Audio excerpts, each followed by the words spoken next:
Do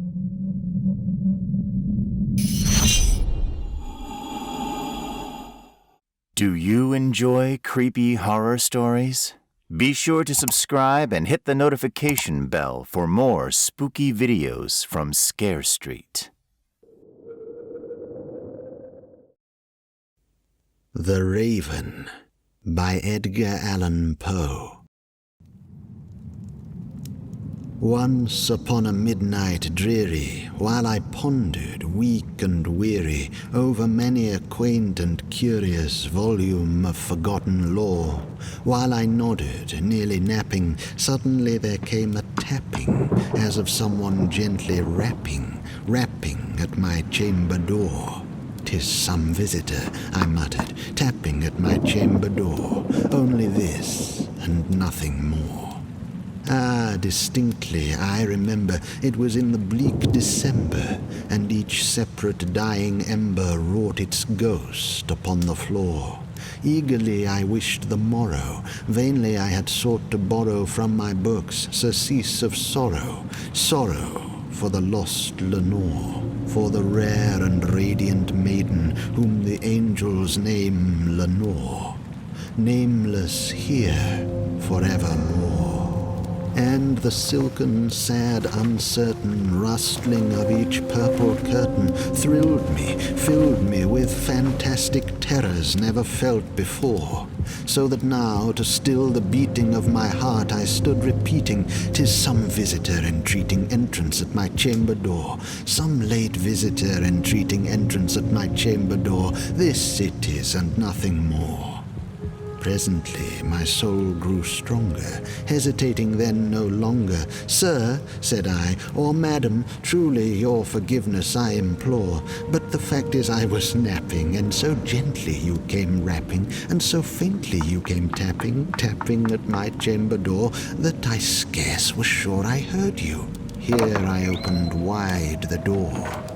Darkness there, and nothing more. Deep into that darkness peering, long I stood there, wondering, fearing, doubting, dreaming dreams no mortal ever dared to dream before.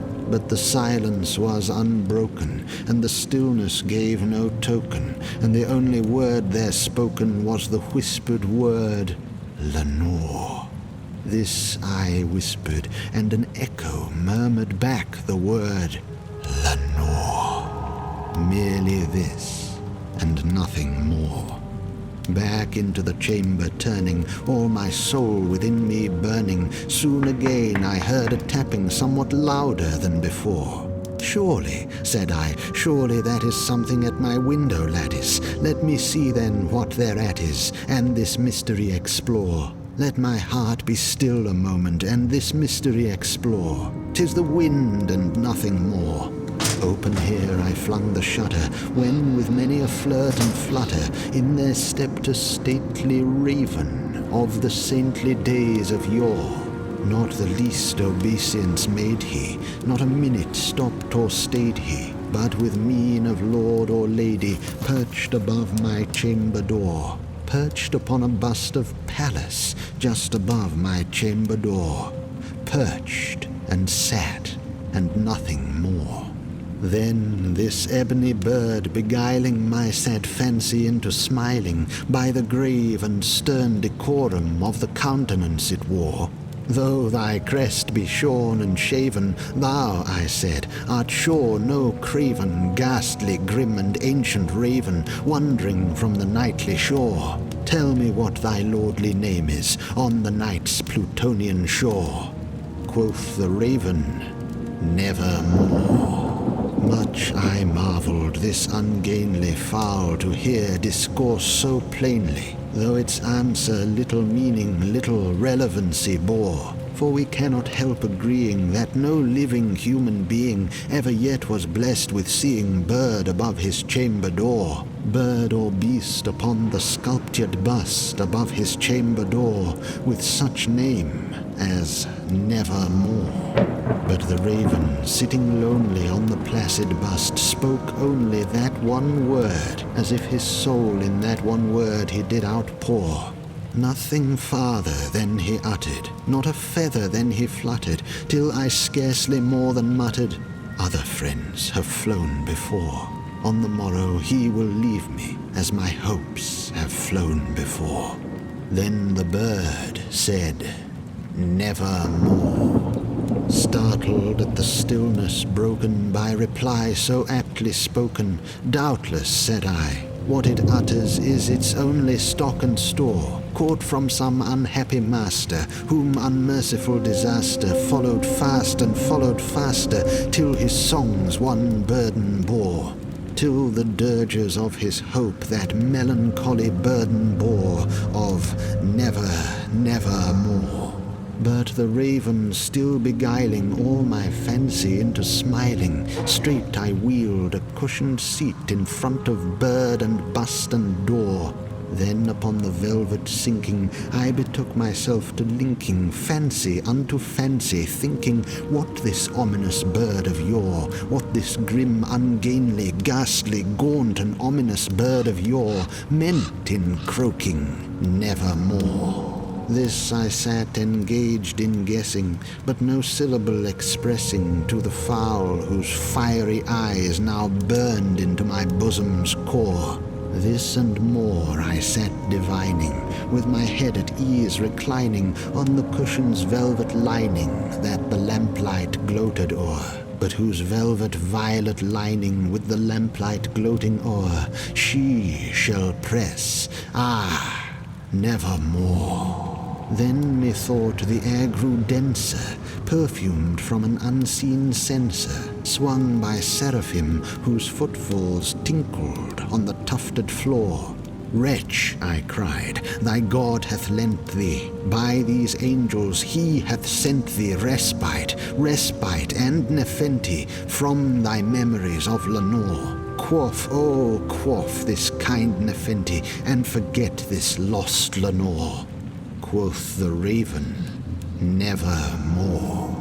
"Prophet," said I, "thing of evil, prophet still if bird or devil, whether tempter sent or whether tempest tossed thee here ashore, desolate yet all undaunted on this desert land enchanted, on this home by horror haunted, tell me truly, I implore, is there balm in Gilead? Tell me, I implore." Quoth the raven, "Nevermore." "Prophet," said I, "thing of evil, prophet still if bird or devil, by that heaven that bends above us, by that God we both adore, tell this soul with sorrow laden if within the distant Aidenn it shall clasp a sainted maiden whom the angels name Lenore, clasp a rare and radiant maiden whom the angels name Lenore." Quoth the raven, "Nevermore." "Be that word our sign of parting, bird or fiend," I shrieked, upstarting, "get thee back into the tempest and the night's Plutonian shore. Leave no black plume as a token of that lie thy soul hath spoken. Leave my loneliness unbroken. Quit the bust above my door. Take thy beak from out my heart, and take thy form from off my door." Quoth the raven, "Nevermore." And the raven, never flitting, still is sitting on the pallid bust of Pallas, just above my chamber door. And his eyes have all the seeming of a demon's that is dreaming, and the lamplight o'er him streaming throws his shadow on the floor. And my soul from out that shadow that lies floating on the floor shall be lifted nevermore.